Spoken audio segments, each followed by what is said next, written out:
Hello, welcome back to the pet room. So, I still have this pet here, so I guess I should close it up. You know, just before I do, maybe I'll just set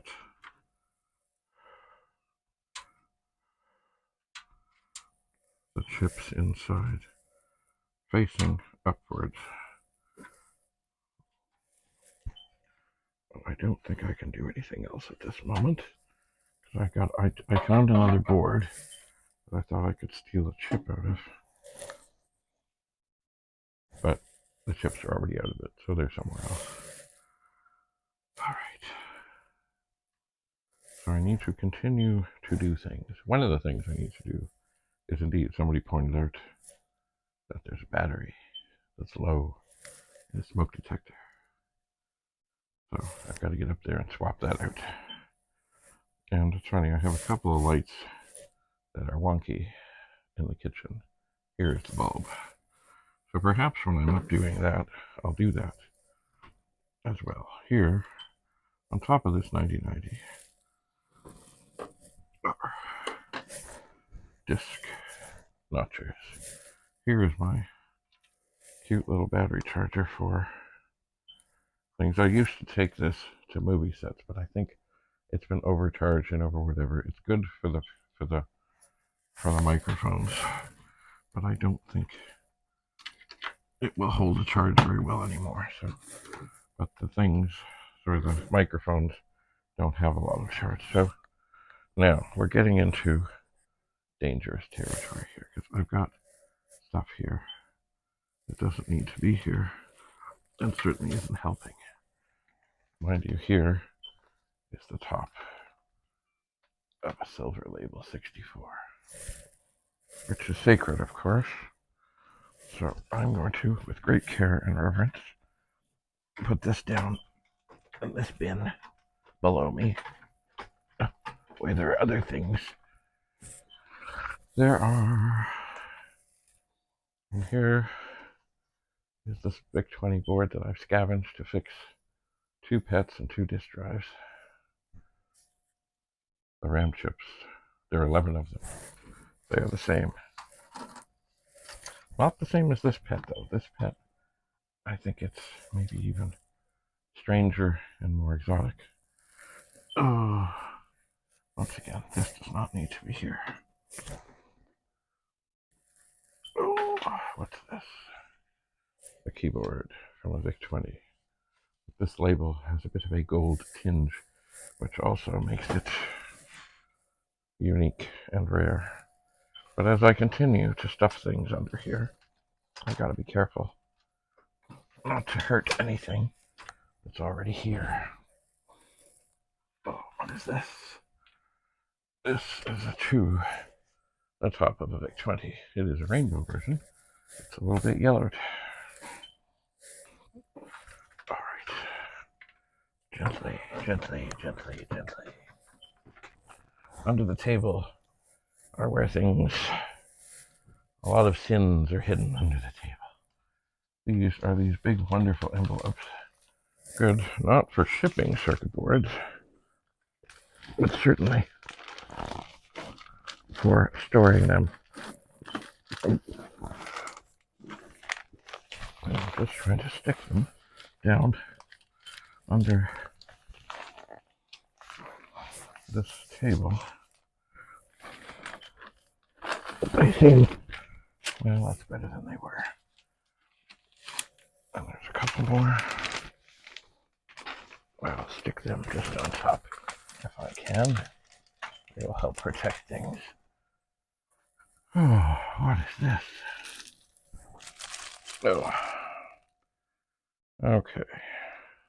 3-ring binder sheet protectors. Oh yeah, they are. I'm not sure where I would have got these. I have got these in the past for cards and things. I don't know why, but I suppose maybe they will be handy for strange pages of things and letters and things. So you know what? Just for fun, I'll stick that under there too. Except now it's falling. That went well. Yes, indeed it did. I'll stick it a little further back. And it will probably, oh, it's falling anyway. All right, here is the bottom of a Commodore 64. 1 foot missing. Da-da-da-da.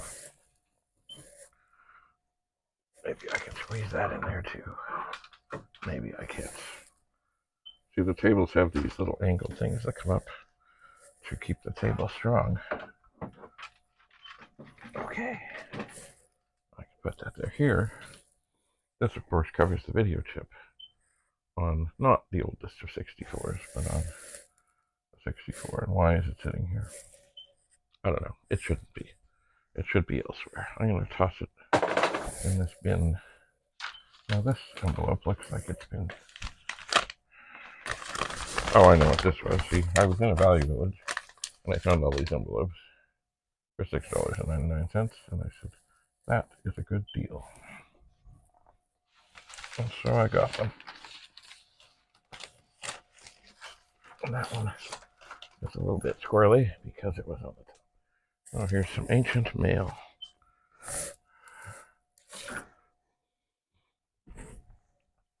And it's funny, as I look at this hat, the autism hat, I just realize it is looking kind of yellowed. So it is going to go in the wash and see if it survives. Here is a piece of cardboard that I have soldered on, or used to help solder. Oh, there's hardly any room under there, but I will put it there for the moment. Now, this will be interesting. By the way, this pet, I'm just torturing it for a bit. This, oh yes, I need to. This is a pet companion, an earlier version. I need to test it, as well as the later version. A glasses case. Maybe I should put my glasses in it. Maybe I should. Okay, now here we have a bunch of these things I need to recharge because I uncharged them. And then we have a great many books. And it's all beautiful. They are. But they are not doing me any good here. That's hands-on basic with a pet. Here's a manual for paperclip. This is what? The manual for the modem 1200, otherwise known as the 1670. All lovely, beautiful, magical things. But they don't need to be here. What are we else to have? Oh, connecting the Amiga 3.5 inch drive. The VIC modem. Connecting the Amiga memory expansion cartridge. 3.5 inch floppy drive installation. Warranty cards. Better working from Spinnaker. WordPro. Better working paperclip. I don't know. A Commodore Plus 4 manual. Anyway, beautiful things. But if I'm going to work here, they can't be here. So what's going to happen is, actually I'm going to do my first sort of transitional shipment. I'm going to put these, oh, excuse me, over here on this other table on top of an old Commodore adding machine and in front of some of the old original pets with the data set. And it's much the same here. More paper. Introductory guide to the 64C, 1541C, Commodore 64. This is one of the early user's guide. It has indeed the silver label on the front. It is a little discolored and used as one would appreciate that it would be. Oh my.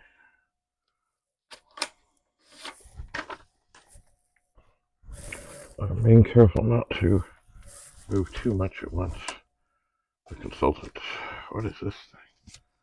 It's a CD that's broken. Here's a Commodore Plus 4 manual, the integrated software. Once again, I maintain if they had put paperclip in the Plus 4, it would have done much better.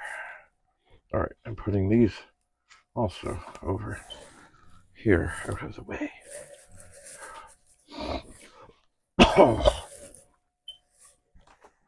Okay, it's a VIC-20 Programmer's Reference Guide. As well as, oh my, all kinds of little books. All kinds of little things. What do we have here? 1571 User Guide. 1571 User Guide. The Consultant. I believe that fellow's name is Herbie. Herbie. Now, here is Programming the PET CBM, the reference encyclopedia for Commodore PET and CBM users. A wonderful, magical book. Probably available online to refer to. I'm going to put all these over here as well. They will have to get moved at some point. They will. They will indeed. And then we're down to more historical things. Oh. Indeed, here are TPUG magazines. This is when the SX64 was introduced. This one, I believe, has stuff about adventure games. The cover is a little weird. This one has two fellows on the front of it. Indeed, the Bradley brothers. Let's see if we can get a better look at them. I know the light. There we go. No, that's not so great. There we go. Long ago, December 1984, which means the picture was probably taken in August or September of 1984. Imagine that. Anyway, there are more TPUG magazines here. This one deals with chess. Here's one, January 85. Much the same as what we already looked at. This cover is okay. This one, what is it? Laser Art Technology. Kind of a dark color. Here's one that has the circuit board from a 1541 being backlit. The smart interior of a Commodore disk drive. Here, here's the MSD drive. The MSD dual disk drive. I have two of them. One of them works, one not. I understand there's capacitor issues mostly. This cover is a little wonky. Look, it has a disc. Oh, and here's a Run magazine. I don't think it's one I wrote for them. All right. So more stuff out of the way so I can get at more of what is what here. So I've got another couple of things here which I will show you before I do this next maneuver. Just a second here. Now here,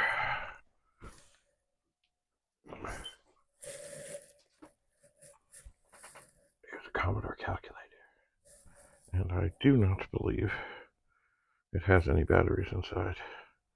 And that's just as well, because it would probably be dead by now if it did. There it is. So I have some here. And here are two magical things. An introduction to your new PET, Personal Electronic Transactor from Commodore. This is an original manual that came with a PET. That's it. It was, I'm just looking at the notes, 38 pages with 2 blank pages in the back for notes. Oh, somebody written in there. Oh, there's little notes not written in there, but things about poking. And here, PET Communication with the Outside World. Another book. Oh, this one's more. 53 pages. There. That, too, is rare. Anyway, now, the reason I bring them over here is actually to move them back over here. And now, I will pick up this 1990 hard drive. Oh, and there's another one over here, so I know it will fit well. I'm going to put it on top because it doesn't need to be there. It does not.